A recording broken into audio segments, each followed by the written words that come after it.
দেখুন, আগে যে ফেসবুকে কন্টেন্ট মনিটাইজেশন অপশান ছিল সেটা হচ্ছে জাস্ট আমি ড্যাশবোর্ডে গিয়ে মনিটাইজেশন উপর ক্লিক করার পর কন্টেন্ট মনিটাইজেশনের উপর ক্লিক করব। কন্টেন্ট মনিটাইজেশনের উপর ক্লিক করার পর এমন একটি অপশান আসবে। অপশান আসার পরে এখানে জাস্ট আই এম ইন্টারেস্ট উপর ক্লিক করবেন। ক্লিক করার পর এখানে জাস্ট আই এম ইন্টারেস্ট লিখে সাবমিট করে দেবেন। সাবমিট করে দেওয়ার পর আপনার কিছুদিনের মধ্যে কন্টেন্ট মনিটাইজেশনটি চলে আসবে। তো কীভাবে আসবে দেখুন, এটা আমার হচ্ছে একটা ফেসবুক পেজ। এটা আমার নতুন ফেসবুক পেজ। আমি আমার ফেসবুক প্রোফাইলে নিয়ে যাচ্ছি আর দেখাচ্ছি।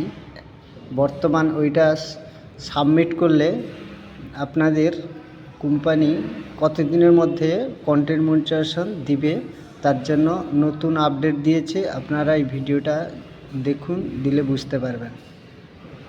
আপনাদেরও যদি এইভাবে নতুন আপডেট এসে থাকে তাহলে আপনারা কিভাবে চেক করবেন।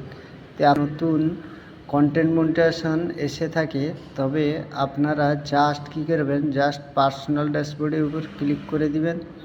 ক্লিক করে দেওয়ার পর জাস্ট দেখুন এমন একটি অপশান খুলে আসবে। খুলে আসার পর জাস্ট আপনি মনিটাইজেশনের উপর ক্লিক করবেন।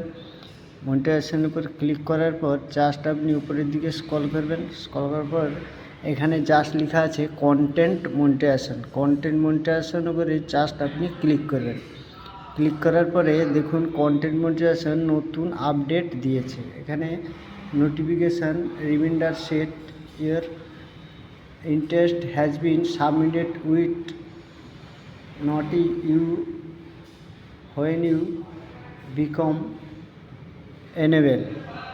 মানে কি, আমি যে এই মনিটাইজেশনের উপর যে সেট আপ সাবমিট করেছিলাম তার জন্য ফেসবুক কোম্পানি আমার এসএমএসটা গ্রহণ করেছে।